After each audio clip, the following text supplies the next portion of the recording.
நாம் இன்றைக்கி பார்க்க போகிறது கிறிஸ்பியான ரவா தோசை. எப்படி இன்ஸ்டண்ட்டாக பண்ணுறதுன்னு பார்க்கலாம். ரொம்ப நேரம் நம்ம ஊற வைக்கணும், அரைக்கணும் அப்படியெல்லாம் எதுவும் அவசியமே இல்லை. ரொம்ப தின்னாக கிறிஸ்பியாக பண்ணலாம்.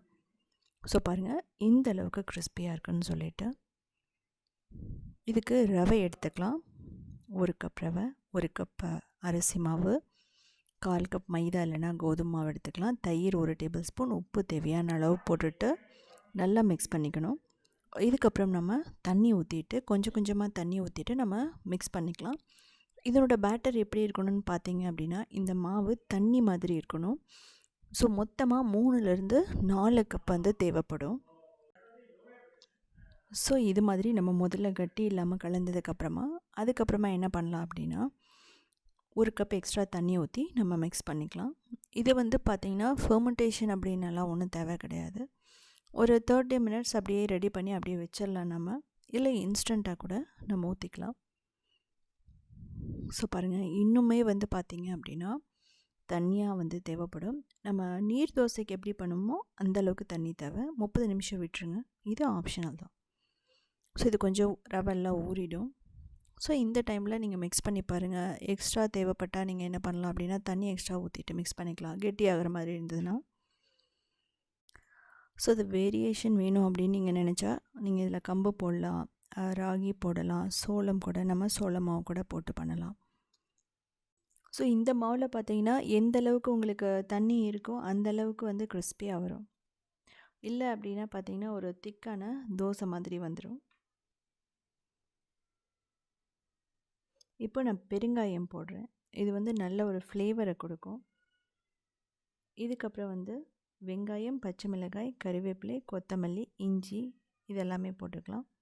அதுக்கப்புறம் கொஞ்சம் கியூமின், அதாவது ஜீரகம், மிளகும் போட்டுக்கிட்டோன்னா டேஸ்ட்டு இன்னும் நல்லாயிருக்கும்.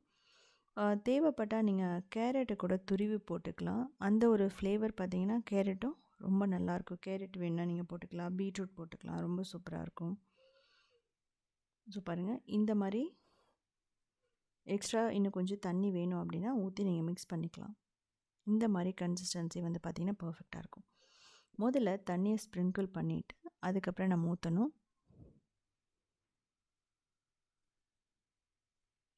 இதுக்கப்புறம் பார்த்திங்க அப்படின்னா நம்ம 1 டேபிள் ஸ்பூன் எண்ணெய் ஊற்றிட்டு நம்ம அப்படியே விட்டுடலாம்.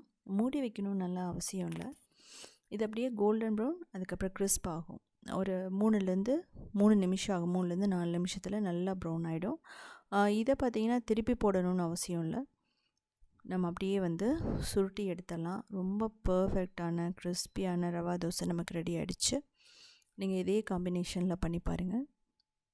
ஸோ பர்ஃபெக்டாக வந்துடுச்சு.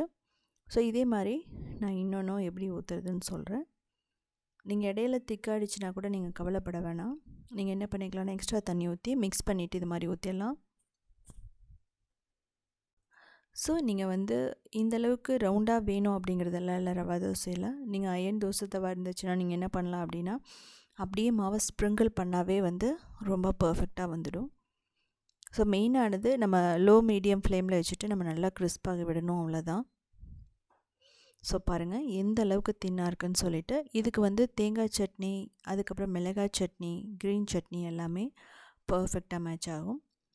ஸோ செஞ்சு பார்த்துட்டு எப்படி இருந்துச்சுன்னு சொல்லிவிட்டு கமெண்ட் பண்ணுங்கள். ஸோ இதுக்கு தேவையான பொருட்கள் வந்து நான் கொடுத்துருக்கேன். நீங்கள் அதே மாதிரி செஞ்சு பாருங்கள்.